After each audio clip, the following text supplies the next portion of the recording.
Welcome friends, आज से मैं एक सीरीज़ लेकर आ रहा हूं जिसमें मैं स्टोरी एक्सप्लेन करूंगा टोक्यो रिवेंजर्स की, जो कि जापान की एक एनिम सीरीज है।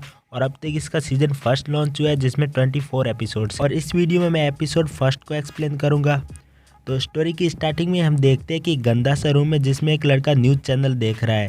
तो गाइज यही हमारी स्टोरी का मेन प्रोटैगोनिस्ट है। इसका नाम है ताकेमिची हानागाकी और इसकी उम्र है 26 साल। अब न्यूज़ में वो देखता है कि एक एक्सीडेंट में नाओतो ताचिबाना और नाओटो की सिस्टर हिनाटा ताचिबाना की डेथ हो गई है, और उस एक्सीडेंट के पीछे टोक्यो मांजी गैंग का हाथ है। अब इस न्यूज़ से ताकेमिची शॉक हो जाता है, क्योंकि हिनाटा 12 साल पहले ताकेमिची की वन एंड ओनली गर्लफ्रेंड थी जब वो मिडिल स्कूल में हुआ करते थे। नाउ ताकेमिची के टीवी की वॉल्यूम ज्यादा होने के कारण उसकी नेबर उस पर चिल्लाती है और ताकेमिची उसे सॉरी बोलता है। अब नेक्स्ट सीन में हम देखते हैं कि ताकेमिची एक डिस्क शॉप में खड़ा है और उस शॉप की मैनेजर ताकेमिची को डांट रही है क्योंकि उसने डिस्क टाइम पर अपनी जगह पर नहीं रखी थी। इसके बाद ताकेमिची उस मैनेजर को सॉरी बोलता है और मैनेजर कहती है कि हाँ मुझे तो पता ही था तुम सॉरी बोलोगे, क्योंकि ये तो तुम्हारा रोज का काम है। वहाँ से वापस घर आते समय कुछ बच्चे ताकेमिची को बुल्ली करते हैं और एक कार पर स्क्रैच लगाकर भाग जाते हैं। अब उस कार का ओनर ताकेमिची को इसका रिस्पॉन्सिबल समझकर गालियां निकालता है। नाउ ताकेमिची रेलवे स्टेशन पर खड़ा होकर सोच रहा है कि उसने सोचा भी नहीं था कि उसकी लाइफ इतनी चेंज हो जाएगी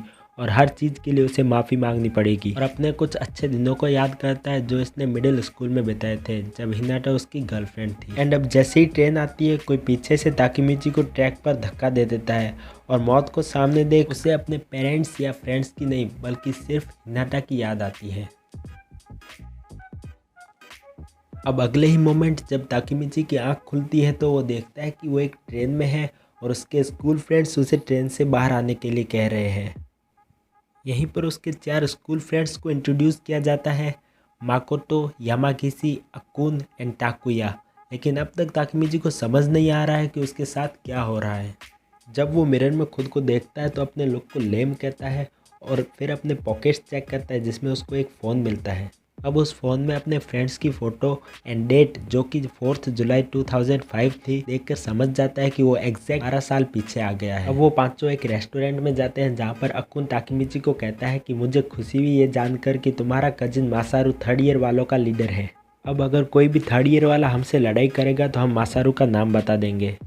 और सभी डिसाइड करते हैं कि वो 2nd ईयर वालों से फाइट करेंगे। ताकेमिची यहाँ पर अपनी सारी मेमोरीज याद करने की कोशिश करता है, बट भाई 12 साल पुरानी मेमोरीज है ना, इतनी आसानी से याद थोड़ी आएगी। नाउ सभी 2nd ईयर वालों को ढूंढते हैं बट उन्हें सिर्फ 1st year and 3rd year वाले ही मिलते हैं और वो पार्क में जाके बैठ जाते हैं। देन सडनली उनके सामने एक गैंग आती है और वो कहते हैं कि 2nd ईयर वाले पिकनिक पर गए हुए हैं, तुम हमसे डील करो। अब इन्हें देखकर ताकेमिची को याद आता है कि ये 3rd ईयर वाले हैं और बाइकर गैंग से मिले हुए हैं। यामागिसी उनसे बोलता है कि हमने तुम्हारे बॉस मासारू से बात कर ली है। ये सुन के गैंग का एक लड़का जोर से हंसता है और मासारू को सबके लिए ड्रिंक्स लाने का ऑर्डर देता है। तभी ताकेमिची को रियलाइज होता है कि मासारू ने बस शो ऑफ करने के लिए उनसे झूठ बोला था कि वो गैंग का लीडर है। 3rd ईयर वाले इन पांचों को बहुत बुरा मारते हैं, यहाँ तक कि इनकी ब्लीडिंग भी स्टार्ट हो जाती है और लास्ट में इन सबको टोक्यो मांजी गैंग के सोल्जर्स बना देते हैं। ताकेमिची को याद आता है कि यहीं से सब कुछ स्टार्ट हुआ था। टोक्यो मांजी गैंग में उनकी लाइफ बद से बदतर हो गई थी और इन सब से परेशान आकर उसे स्कूल से ग्रेजुएट होने के बाद अपना होम टाउन छोड़ना पड़ा था और काम करना स्टार्ट कर दिया। लेकिन फिर भी कुछ ठीक नहीं हुआ, उसे हर चीज़ के लिए सबसे माफ़ी मांगनी पड़ती थी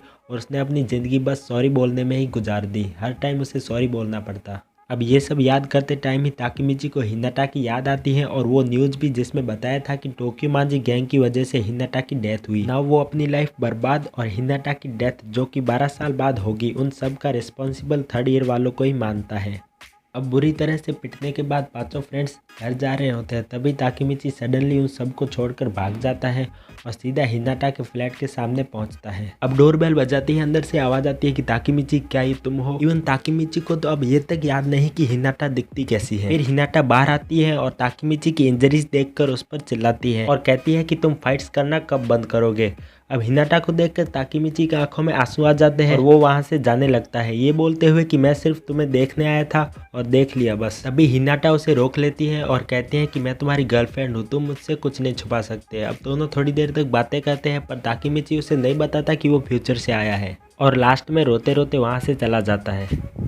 अब ताकेमिची सैड होकर एक पार्क में बैठा हुआ है, तभी पास से आवाज़ आती है और वो देखता है कि 3 लड़के एक बच्चे को परेशान कर रहे हैं। उनकी आवाज़ से ताकेमिची बहुत ज़्यादा डिस्टर्ब हो जाता है और गुस्सा भी हो जाता है। एंड उनमें से एक को पंच मारता है और पास में पड़ी बोतल फोड़कर कहता है कि मेरा मूड ख़राब है, अगर तुम यहाँ से नहीं गए तो मैं तुम्हें जान से मार दूंगा। ये सुनकर वो सब वहाँ से भाग जाते हैं। फिर वो बच्चा ताकीमिची को थैंक्स बोलता है एंड ताकीमिची उसे एडवाइस देता है कि अगर तुम्हें कोई भी परेशान करे तो डरना मत, बस थोड़ा कॉन्फिडेंस दिखाना और उनसे भिड़ जाना, सामने वाला अपने आप ही डर जाएगा। और फिर वो मन में सोचता है कि कॉन्फिडेंस और हिम्मत उसमें खुद में तो कभी थी ही नहीं। इसके बाद ताकीमिची ने उस बच्चे से नाम पूछा और बच्चे ने अपना नाम नाओतो ताचिबाना बताया, हिनाटा का छोटा भाई। अब ये सुन के ताकीमिची मन में बोलता है कि हिनाटा के साथ साथ 12 साल बाद इसकी भी डेथ होगी।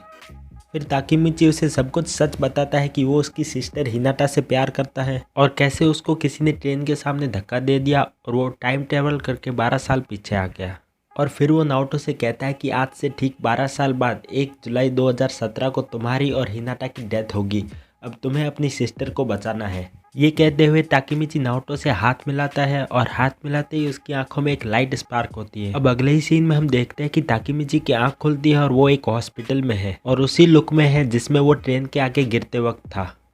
ही वो पूछता है कि वो कहाँ है और एक ऑफिसर उसे बताता है कि तुम ट्रेन के आगे गिर गए थे। अब ताकीमिची कैलेंडर देखता है जिसमें डेट है 4 जुलाई 2017। उसे देखकर वो सोचता है कि उसका पास्ट में जाना सिर्फ एक सपना था और फिर वो ऑफिसर से पूछता है कि वो ट्रेन के आगे गिरा था और कोई चांस भी नहीं था बचने का, फिर वो बच कैसे गया, यहाँ तक कि उसकी बॉडी पर कोई स्क्रैच भी नहीं है। तभी वहाँ पर एक आदमी की एंट्री होती है और वो ऑफिसर बताता है कि इन्होंने ही तुम्हारी जान बचाई है। वो पर्सन आते ही ताकीमिची को बोलता है कि बहुत टाइम हुए हमें मिले हुए एंड ताकीमिची उसे उसकी आइडेंटिटी पूछता है तो वो अपना नाम नाओतो ताचिबाना बताता है। अब ये सुनकर ताकीमिची शॉक हो जाता है और वो कहता है कि तुम तो मर गए थे। नाओटो उसे बताता है कि तुमने मेरी किस्मत बदल दी, तुम टाइम ट्रेवल करके आए हो। आज से 12 साल पहले तुमने मुझसे कहा था कि ये डेट याद रखना और अपनी और हिनाटा की जान बचाना, इसीलिए मैं जिंदा हूँ और मैंने तुम्हारी जान बचाई। अब नाओटो उसे बताता है कि हिनाटा की जान बचाने के लिए उसने बहुत मेहनत की और वो पुलिस ऑफिसर बना, फिर भी उस एक्सीडेंट में हिनाटा को नहीं बचा पाया। और फिर नाओटो ताकीमिची से कहता है कि अब सिर्फ तुम ही हिनाटा की जान बचा सकते हो।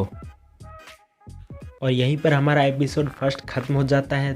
गाइज एपिसोड सेकंड की वीडियो जल्दी ही आएगी और कमेंट करके बताना कि ये वाली वीडियो आपको कैसी लगी।